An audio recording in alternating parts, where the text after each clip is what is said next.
The vast desert sands stretch endlessly, meeting the deep blue of the Red Sea.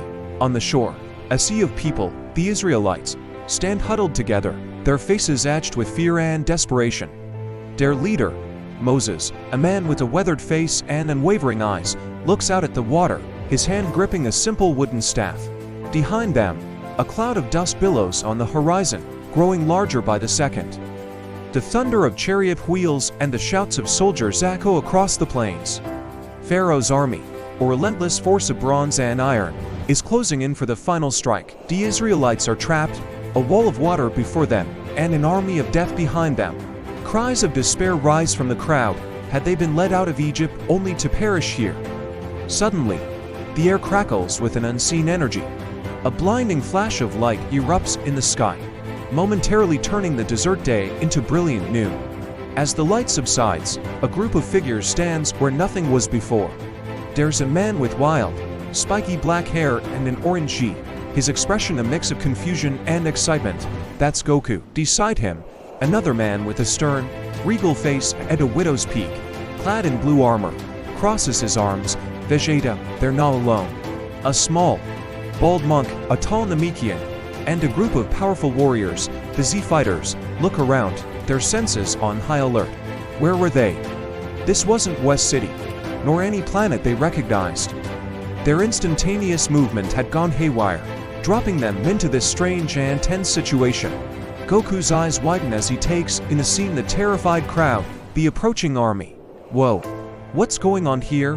Vegeta, looks like these folks are in a real jam. Vegeta just scoffs, his eyes scanning the horizon.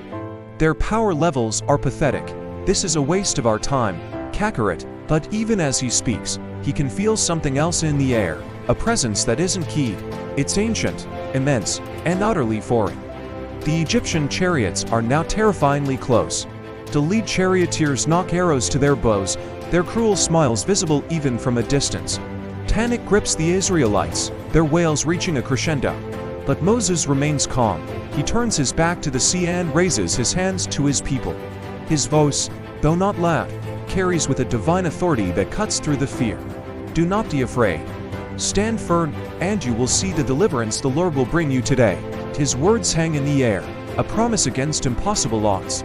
Then, he turns back to the sea, raises his staff high above his head, and points it toward the churning water. The Z-Fighters watch, intrigued. They've seen masters of energy, destroyers of worlds. But this old man with a stick, what could he possibly do? Goku scratches his head. Is he gonna fight them with that thing? As Moses holds his staff outstretched, a sudden, powerful wind sweeps across the shoreline. It's not a natural gale, it's focused, deliberate, and carries an incredible force. Sand whips into the air, stinging the faces of the Egyptian soldiers and forcing their horses to a halt. The Z-Fighters brace themselves, their hair and clothes whipping wildly. Piccolo narrows his eyes. This power, it's not from him. It's coming from everywhere. It feels like the planet itself is responding to his will. Vegeta's scouter would have exploded. He can't quantify this energy, but he can feel its immeasurable scale. It's not the explosive, concentrated power of a ki blast, but something far more vast and elemental. It's a power that doesn't seek to destroy, but to command. The surface of the Red Sea begins to churn violently, waves crashing against each other in a chaotic dance. The sky darkens, not with clouds, but with an overwhelming sense of presence. The Z-Fighters, who have faced gods and tyrants, feel a sensation they rarely experience, genuine curiosity mixed with a touch of unease. Then, the impossible happens. Right where Moses is pointing, the water begins to recede. Not like a low tide, but as if being pushed back by an invisible, colossal hand. The sea splits down the middle. Water surges upwards, forming to sheer, towering walls on either side, glistening like liquid crystal under the strange light. Between them, the seabed is exposed to wide, dry path cutting straight through the heart of the ocean. The wind continues to howl, keeping the path clear of mud and moisture. The walls of water stand impossibly high, teeming with fish and sea creatures swimming as if in a vertical aquarium, held back by nothing visible. Goku's jaw drops. His usually playful demeanor is gone, replaced by pure, unadulterated shock. He has seen incredible things, transformations, planet-shattering attacks, even fusions, but he has never seen reality itself bend and break like this. He looks at the walls of water, then back at the old man, Moses, who stands with a serene expression. Vegeta, did you see that? He didn't even move a muscle. Vegeta is speechless. For the first time in a long time, the proud Saiyan prince is completely and utterly stunned. His mind, which can calculate power levels and battle strategies in milliseconds, cannot process what he is witnessing. This isn't technology. This isn't a fighting technique. This is creation, or rather, decreation and recreation, on a planetary scale, commanded by a simple gesture. It is a power so absolute it defies all logic of key control and physical strength. He mutters under his breath, What is this power? It's not a trick. The very laws of nature have been rewritten. He feels small, an unfamiliar and deeply unsettling sensation for the prince of all Saiyans. Moses, seemingly oblivious to the stunned super warriors, lowers his staff slightly and turns to his people. His voice is steady. Forward, he takes the first step onto the dry seabed, leading the way. Hesitantly at first, then with a surge of hope, the Israelites follow him, pouring into the miraculous corridor between the waves. Men, women, children, and livestock hurry across the path, their eyes wide with eye and relief, casting fearful glances at the liquid walls towering over them. The Egyptian pharaoh, watching from his chariot, is momentarily stunned but quickly overcome by his own rage and arrogance.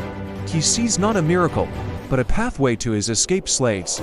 Forward, he roars to his army. Do not let them escape. Their magic is no match for the might of Egypt. With a crack of whips and a renewed battle cry, the chariots charge down the ramp onto the seabed, their wheels thundering on the miraculously dry ground. They pour into the sea corridor, confident in their pursuit, intent on slaughter. The Z fighters remain on the original shore, watching the drama unfold. Gohan asks, shouldn't we help them? Piccolo places a hand on his shoulder. No, this is not our fight. This is something else entirely. They are merely observers to a display of power that operates on a completely different dimension from their own. Once the last of the Israelites has reached the opposite shore, Moses stops and turns back. He sees the entire Egyptian army now within the sea path, a long column of chariots and soldiers trapped between the walls of water. They are halfway across, closing in on the stragglers. The pharaoh is at the forefront, his face a mask of fury. Moses looks up to the heavens for a moment, then, with a final, decisive movement, he lowers his staff. The effect is instantaneous and catastrophic. The incredible force holding the water back vanishes, the wind dies down. For a split second, there is a terrifying silence. Then, with a deafening roar that shakes the very earth, the two colossal walls of water collapse inward. A tsunami from two directions converges on the Egyptian army. The soldiers look up in horror as a liquid sky falls upon them. Their screams are swallowed by the deluge. Chariots, horses, and men are swept away in a churning vortex of water, sand, and debris. The Red Sea crashed back into place, leaving no trace of the path or the army that had dared to cross it. The surface becomes calm once more, as if nothing had ever happened. On the far shore, the Israelites erupt in cheers and songs of praise, their freedom finally secured. On the shore they left behind, the Z fighters stand in silent awe.